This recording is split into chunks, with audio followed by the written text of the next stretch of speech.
Welcome to the Hobby Jogger Podcast, where elite athletes and ham and eggers lace up their stories. We explore the common ground that running creates, from the world-class runner to the hobbyist hitting the pavement, trail, or treadmill. Expect a blend of inspiration, laughter, and the shared joy that makes every step count. Join us on this journey where every run is a story worth sharing.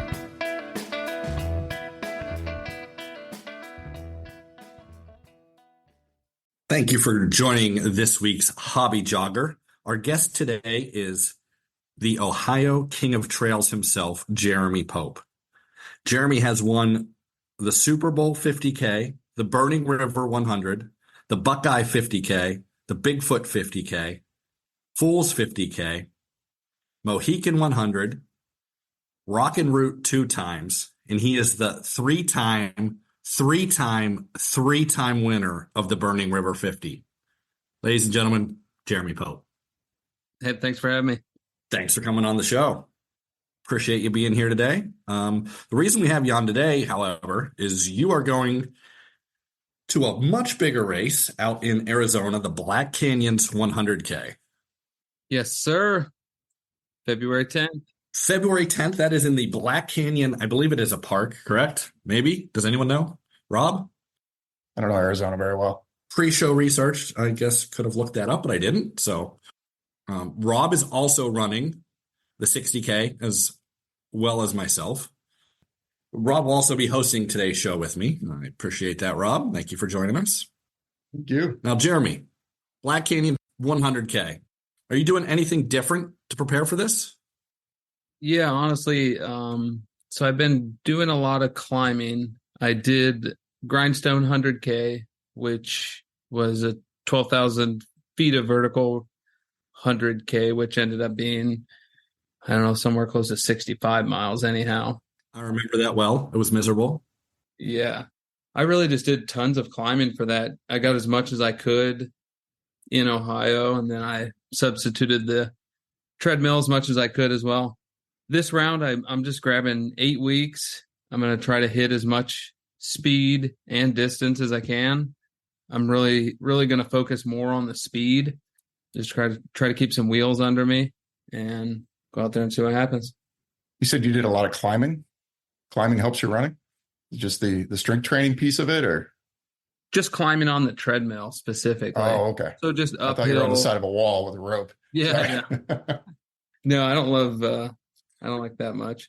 Yeah, just crank the treadmill up to like 8, 9, 10% and just run as hard as I can, as long as I can. A lot of times it was 45 minutes is what I would work out. You're dumping sweat and getting a good workout in. So I felt like it truly made my legs strong for Grindstone. I was running really well at mile 50 all the way to the finish. A couple pieces there with a smart start, but man, my legs were strong all the way. You mentioned smart start. That looks like it's going to be something that's very important for this race. I think it's very important for every race, especially this one, because the field obviously is going to be pretty deep. 3 golden tickets to Western States. It's people who haven't qualified yet, out trying to get their shot at a golden ticket. I imagine we're going to see some pretty fast splits at the opening. How do you handle that? How did you handle it at Grindstone? Because that was very similar field, I imagine. What do you look at? Is there a certain pace where you say, I'll back off and then try and reel them in, attach a little bungee cord to them? What are you expecting out at Black Canyon? Yeah, I think that's a good question. I honestly got myself detached at Grindstone. I like to go off a feel. Maybe it's a little bit too comfortable for me. So at Grindstone, I was just going off a feel, starting some of those first climbs. And by the time we hit mile 20, I was just in no man's land. I was by myself. There was nobody in front of me, nobody behind me. I think for Black Canyon, it's going to probably be double the depth of the field of Grindstone, just in the way that people can run fast on flat stuff, right? Grindstone had the technicality and the climbing in there. I think I'm going to just start smart again. I'm going to look at some of the splits, and I'm going to look at just truly what my effort in what my history has provided me, and try not to be stupid. Truly, I want to be able to get to mile 45, 60, and I want to still be able to run 45, 50 is what I meant. But Yeah, so it is Arizona. Like, how did you prepare for, or how are you preparing for the sand? I mean, I've run a couple of races in the sand, and it just destroys your calves. yeah, I've got nothing there. I really don't. We have trails here. They're slippery. It's muddy this weekend. I was on the trail. I'm gonna do Rocks and Roots 50K coming up, so it's gonna be muddy. The trails are always muddy here. I think that'll be just fine. And yeah, Trying to make that a 3-time champion of the Rock and Roots, huh? we'll see. I'm just gonna go down there and just try to run hard. It's a cool little course. It's a figure 8 10K loop either way, either side. Do 5 loops. That's not ideal, but I don't mind it. Now, one thing we do try here is to help. The podcast title is Hobby Jogger. 3 of us, 4 of us, we're very much hobby joggers. You mentioned that you want to go out smart in this race. One thing I have noticed as someone who starts out in the second third of the pack and tries to make their way up to the front third of the pack is there is a lot of people who do not do that. And when I say they don't do it, they do the exact opposite of that. They go bombs away much, much faster than their body can handle, they can handle. How do you stay in control mentally and not go out and do that? Because obviously your very easy pace is much different than, me and Rob's easy pace. So how do you not go out at 6-minute miles in 100K when I see people around my level that are going out in 6-minute miles? How do you handle that mentally? I haven't done enough of these big races yet. I really have not. Being at Mohican and those races, you're getting a small portion of people that are even going out in front of me or with me. And I'm not saying I'm ever the one leading the charge or anything. I know historically splits, like I know what it feels like. I know what that distance to pace is. I think for this one, I'm going to know splits. I've been watching some of the previous live streams and then some of the previous like Black Canyon YouTubes kind of while I'm sitting on the treadmill, huffing and puffing away. So there's definitely history plays in there. And, I don't want to be setting a 50K PR to the 50K point. That's not going to do me any good. Yeah, I'm going to go off a feel, and then I'm going to have definitely some stuff probably written down, whether that's, I don't know, on my arm or maybe it's just in my head at, mile 10, 20, 30 type of thing. I'm not saying I'm not going to get wrapped up in all of it either. So doing Javelina last year, I definitely got wrapped up and went way too hot. So we'll see. I'm excited. What's way too hot? Is that like a 5:30? Man, I don't know. No, it was more like Javelina is a little different start because it's kind of some sneaky uphill on the loop. Those were probably 7:30s to 8-minute miles. that's still fast. Yeah. Out in the desert, yeah, that's still moving, pretty quick pace. Yeah, I remember watching that, and yeah, there was a group that went out front, bombs away, 6 shooters blazing, and a couple of them kept rolling through. It seems I watched you at Buckeye 50K this year. You and our friend of the show, Will, were running it, and it seems like that's kind of what it is now. It's just, hey, we're going to go all out, and we're going to see how fast we can run, and if we don't make it, we don't make it, and we'll show up another day. But if I have my day, I'm going to win. Do you see that changing now? Because you have quite a bit of a resume where you've been around a bit. Do you see that changing, that mentality changing in people where they're just hitting send and seeing what happens? Yeah, I think absolutely. It's hard too in those 50K distances because now that still 31 miles and, you see younger guys and marathoners and stuff, they can send that and they hang on, right? It may be ugly at the end, but their time is their time, and they are able to push through. I like this longer stuff, because it does, when the bomb goes off, sometimes it really goes off. I don't know. I don't love the feeling of going out with people and doing their thing. Unfortunately, that puts me in like that weird, there's almost like this secondary pack that's in the back of those lead packs at these types of races. So I think if I can put myself somewhere in that uncomfortable zone, stay strong throughout, and really try to make the second half the bread and butter. And it looks like the second half of the race for you specifically does play a little bit more into what you're coming off of, like from the grindstone. There's a bit more climbing. It's not just a long, gradual, what looks to be, I could be wrong, reading this wrong, the course, like 14-mile downhill through the canyon of pure speed, where it gets a little bit grindier in the second half. And I see that you have raced, some of those grindy races. So it looks like that could definitely benefit you. Is that something that you're already eyeballing for this race? Yeah, I think for sure. I've studied the course profile, I think, enough now. I've put a little plan together for myself for the next 5 weeks. It's going to depend on how smart I am early and then how I'm able to eat.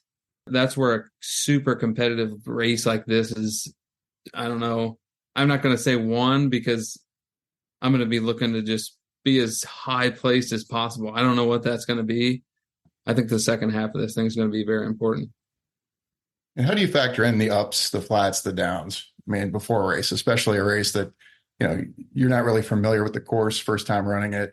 I mean, do you calculate that out, or is it just, I'm going to give it everything I got and slow down when I need to, speed up when I need to? I think kind of what you said to end there, slow down when you need to, speed up when you need to. Being able to know what's coming up ahead is definitely crucial. I think the second half of this race, it plays out the way our trails do around here, more so than some of the mountain races where it's like 6 straight miles, at, I don't know, 8, 9, 10% grade. We don't have any of those, and that's okay. So I think the second half of this thing, when I go to Mohican and train, it's up, down, up, down constantly. And you really, honestly, you don't get too many flats. That's where I'm going to throw in long runs on the road and really try to speed up, but then keep those other 25 plus long runs on those trails that are up and down. Yeah, the second half definitely looks more, from the topography standpoint, more Ohio-like, especially up here where you've ran quite a few races, Burning River, where it is just that up, down constantly. It's not, some are steep, but it's never long. It's always short, quick, then you're back downhill. You can't really get into a rhythm. And it's, like you said, there's no 6-mile long, 10% grades, or uphill or downhill. This race, obviously, downhill.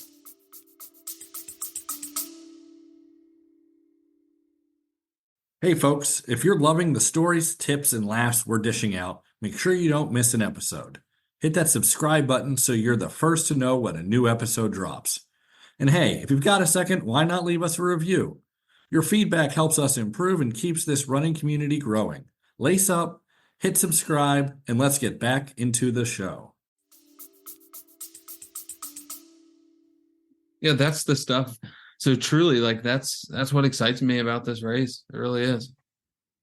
Now you said you're going to race smart. You're bringing the A team for the crew for this race. I am. You got your wife coming. Are the kids staying at home? Kids are staying at home. We're just going to do it, the two of us. So you and Holly are going. For those that don't know, most of you listening won't know, Jeremy is the father of 2 young ladies, 2 young girls. Also, are you coaching lacrosse, or is Holly coaching? Yeah, she coaches the high school, but then I help with the the youth program. So coach the smaller kids. So you stay quite busy outside of running. It's not all just running. Yeah. It's not all running. Yeah, not just a pro trail runner out there, enjoying the life, living in the hammock, getting up and running 20 miles a day. No. Your wife and kids run? My wife's done a couple of half marathons. She likes to stay in shape by running. She coaches cross country at Worcester High School. She's in the running world. She understands it. She knows it. Yeah. She said, who is going to be the best fit to crew you to keep you honest? And I was like, hands down, you are. That's what I was going to ask. Now, is she going to be able to keep you the smartest? There's a couple of sections there. Oh man, I think that one section is 15 miles. You don't see crew. Maybe it's even longer, but I got to stay smart in there. I am on the wait list for the 100K. It doesn't look like it's going to happen, thankfully.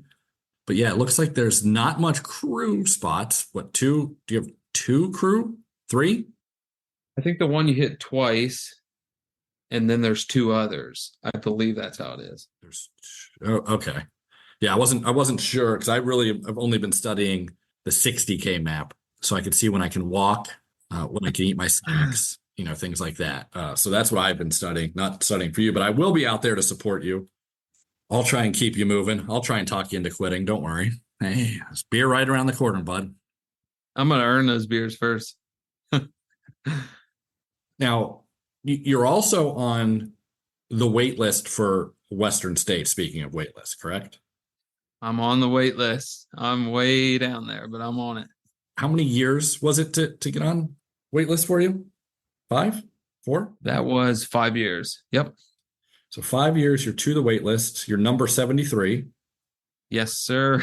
My math is correct. And you moved up to what, 68? Yeah. Have there been 5, I think? 4 or 5 people that have been in. Okay. So hoping you get in. This race seems like a very good build up to Western States. It seems like a very similar course down through the canyon. It's not going to be hot. It's going to be cold in the morning. I guess it might warm up. Did you maybe go into sign up for this race with thoughts of helping you out at Western States? Yeah, I for sure did. I looked at it as maybe just truly like a mini Western States. For me, it's going to be getting around all these super talented people. I need to put myself in those positions because I genuinely believe I'm also super talented. So I need to put myself around those people, see what happens. I think this is a baby Western States. And honestly, the way this thing is shaping up, it looks like it could even be a deeper field than Western States just by sheer numbers and the amount of runners that they can let in. I think that's exciting for everyone and the sport in general. Yeah, just looking at the entrance right now, there's currently 1,045 entrants. I believe they said 1,300 was what they could take. I could be wrong on that. Again, I'm on the wait list, but I didn't really look into what my chances of getting into it were. So you're right. Yeah, it's going to be it's massive, very fast, awesome for the sport. I know Vipa Racing, who's hosting this, does an excellent job with the live stream. You were a part of that last year at Javelina. Do you think that'll factor in a little bit? I mean, you got to want to be on TV. You got to want to, people to see you. Does that kind of excitement? Do you think that'll factor in at the starting line? I think it does. Are you saying for me specifically? Yes, for you specifically. Yeah, I don't know. I didn't think much about it at Javelina, but honestly, once I got out there and I got moving, and then there were just cameras everywhere. There's people everywhere. And at Javelina, it was more so you just do that 20-mile loop and come right back to this massive camp. And I had truly never, you talk about the small Ohio races, you don't see anything like that.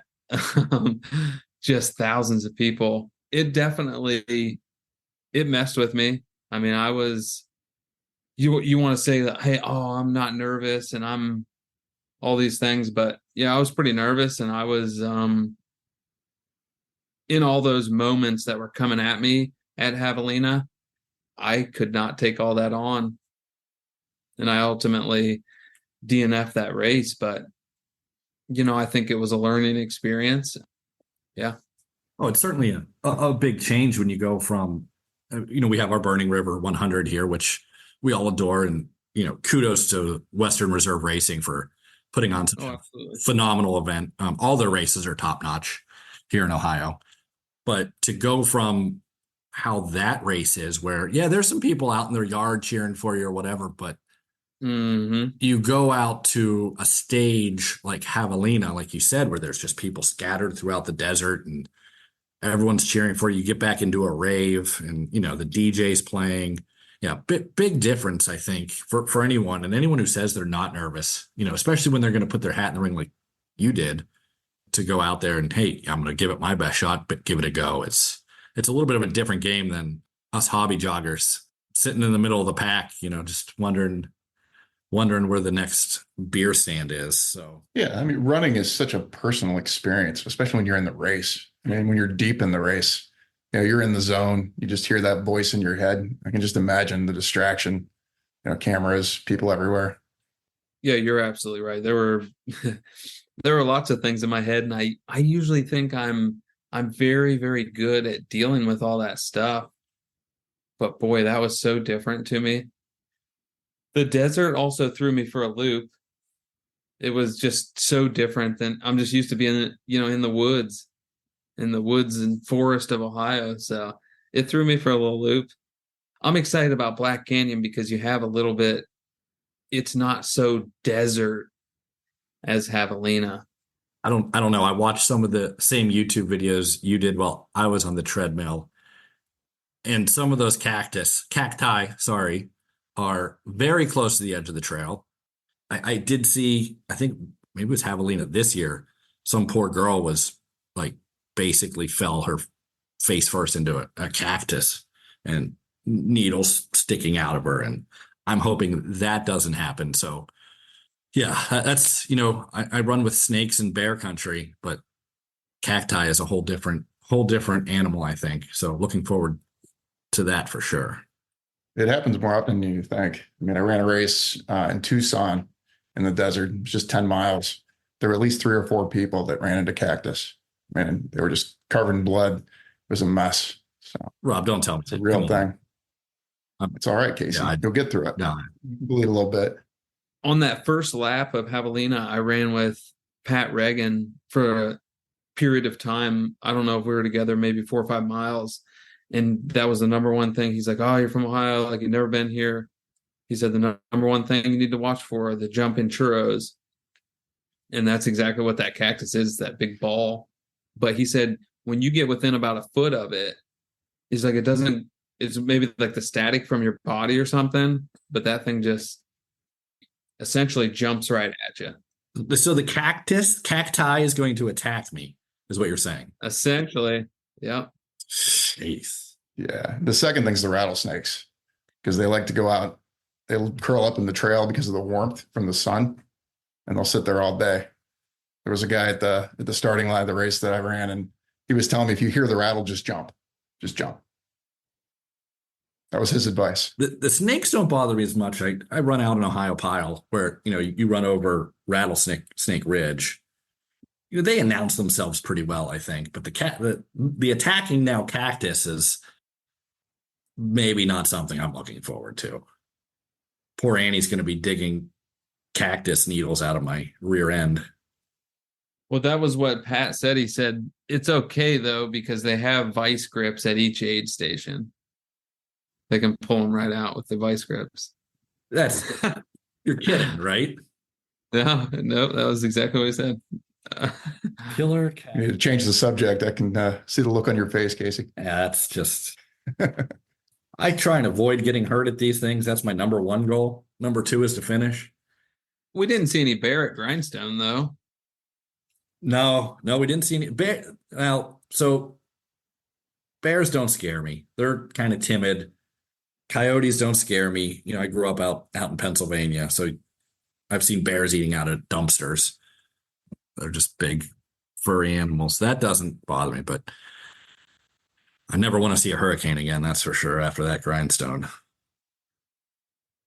And you finished 12th there, correct? Yep, that was 12. that was a good performance at what ended up being just a miserable day. I mean, I think having experienced it was a lot more difficult, and there was a lot more drops than I've seen in a lot of races, 50 to 60. It was 65 miles. So they kind of added a few on there that they didn't need to. But, I think you had a pretty good day out there. Would you agree with that? Yeah, I felt pretty good about it. I really feel like I really got detached early on in the race. For whatever reason, I just wanted to stay comfortable. And I think I stayed a little bit too comfortable. I told you guys this earlier, but I finished really, really strong and I felt good about it. But I really felt like there was some left on the table. I feel like sometimes you can seem cocky saying that or something, but I felt like that. So, I wanted to be top 10 and just missed it. But man, again, that field was fast. The guys up front were absolutely flying. Even in 12th spot, I was still a good 30, 40 minutes back from the 10th position. And I had the lead female nipping at my heels the last, I think, 10 to 12 miles. So take nothing away from her. I felt like I wanted a little more out of myself, but on that day, the weather was absolutely horrendous. Didn't stop raining. And yeah, I think that led to a lot of the dropouts. Yeah. I mean, I know I saw a guy that they were like, hey, bud, you're hypothermic. Your day's over. We're going to drive you back in and get you next to a campfire or something because you're just not doing well. And the last 15 miles of that were a pure sufferfest. Like I didn't feel, because I thought I had conserved myself enough, but I got so cold that I couldn't stay warm.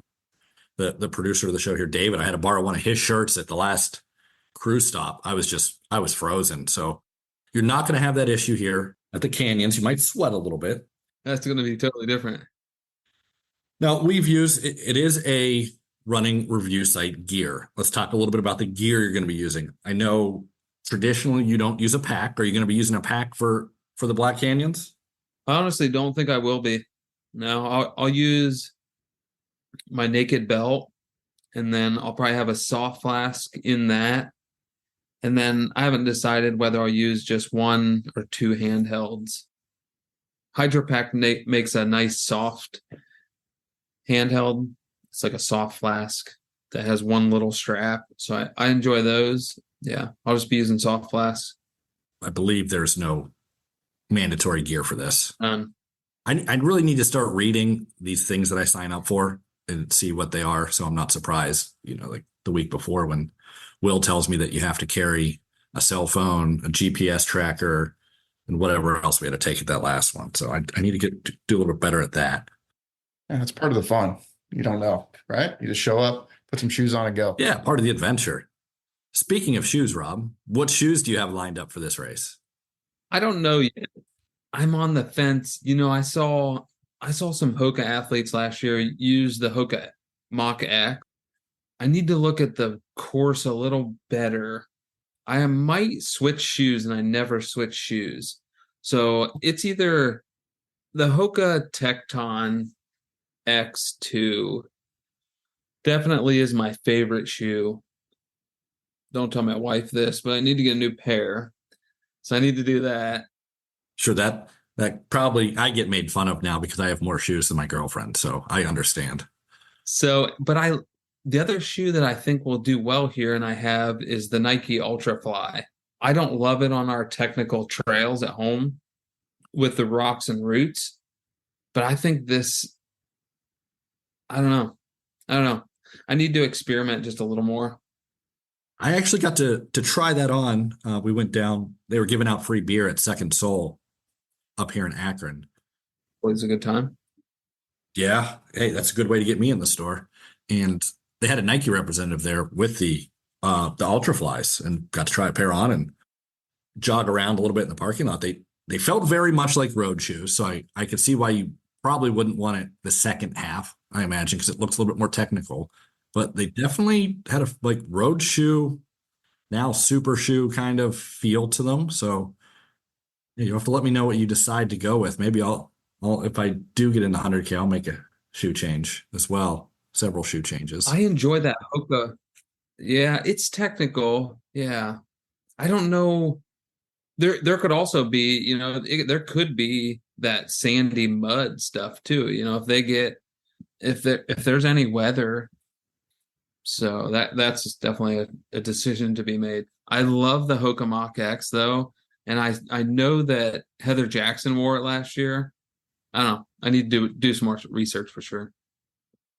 So Jeremy, how deep do you get into the shoe selection specs, right? When you're picking out a pair of shoes, are you looking at the collar on the shoes and measuring it and the toe box and the drop, or is it more based on feel? I like to dive into the weeds for sure. I work at Fleet Feet here in Worcester, so I'm a shoe geek for sure. I love it. Casey, Will, and I talk shoes all the time. We talk mainly Hokas, but I go off of feel, and then I definitely like a lighter shoe. I don't think you can go wrong with the plate and the Tecton X, right? If you can get a little advantage there. Yeah, even if it's just giving you 1%, and it's such a light shoe that, I mean, whenever, I kind of go deep into the studies because I like numbers and I'm a little bit more geeky than most. And it seems that the number one factor for no matter, well, the foam is very critical, but the weight of the shoe also is very much a performance indicator, more so than necessarily the foam or the plate if the weight is absent. So if the weight is high, it doesn't matter how responsive the foam is, that you can kind of lose that effect. So that's one thing the Tecton X has working for it is it is a very light shoe. That's why I was looking up the Mach X weight here. The website has a 9.4 ounces. It'd be close to the Tecton. Yeah, I'm not sure here with all my research. I didn't dive that deep. You think I have a pair? I should know what it weighs. I think every race that I did this past year in 2023, I wore the Tecton X. And I can't tell you, I may have had maybe one or two small blisters. And I think every single race I ran Burning River 50 was pouring down rain for every second of that. And Grindstone 100K, I think it rained almost every second of that race as well. Mohican was dry, but other multiple 50Ks that were a complete muddy mess. The shoe just fits my foot really, really well. It's way better than the first iteration of the shoe for sure. And I look forward to when they release the Tecton X3 so that I can buy the Tecton X2 at a discount. Yeah, that's hopefully coming soon. Have you had the ability to see that shoe yet? The X3. I saw like the specs and the images, but it's pretty basic. So I haven't seen a ton. Yes, I mean, obviously it was born in UTMB this year, so I'm sure that Hoka will hit a home run with that as well. Like they have for a majority of their shoes. Is there any other gear that you'll be strapping yourself? Nothing too specific. I'll go light. I'll probably go light colors. Probably go arm sleeves to keep some ice and just keep them wet. I did that at Javelina. Sprayed one of my bottles kind of on my arm sleeves. Big fan of the long sleeves in hot desert. I used to, back in my soccer days, and we'd play a game in 90 degree on the turf, and I'd be out there in long sleeves. People, I can't believe you're wearing long sleeves. Like, you're crazy. It's so hot out here. I'm like, you're not going to see my skin get fried while I'm standing out here for the next 90 minutes. So I'm the one that's going to be cool. You're going to be the hot one. And I think there's something to be said when you see all the roofers and the guys doing lawn work throughout the summer that they all have long sleeves on too. So I figure those guys know a lot better than me. So I go long sleeves. That's very adult of you. It's a good reason. Hey, if I see someone that has to suffer through the heat all day doing something, and I'm not a big fan of the heat, I take advice from people who know better than me all the time, for sure. I really enjoy the heat for some reason. I'm not sure what it is, but I enjoy it. Well, Jeremy, We certainly appreciate you coming on here. I got no more questions for you. Rob, you got anything? No, we appreciate it. Thank you. Yeah, we covered a lot of Black Canyons. We look forward to being out there with you. Well, we're not going to be out there with you. We're going to be watching you out there. We'll be hanging out with Holly in the nice shade and drinking hopefully a mimosa or something. Hey, thanks for having me. I appreciate it. I'm truly looking forward to it. I'm looking forward to having the time out there with you guys. The race will just be a little piece of the puzzle. Also, to say thanks to Branch Sauce Company out of Cleveland, Ohio. These guys are always hooking me up with my race bills, and I really appreciate them. That's Branch Sauce. You can find us at branchsauce.com. You can find Jeremy at Pope Runs on Instagram. You can also find him on Facebook at Jeremy Pope. Thanks for tuning in to another episode of The Hobby Chopper. We hope you've enjoyed our conversation today. And if you liked what you heard, don't forget to subscribe and leave a review on your favorite podcast platform. Your support keeps us moving forward. Until next time, keep those feet moving and enjoy the miles.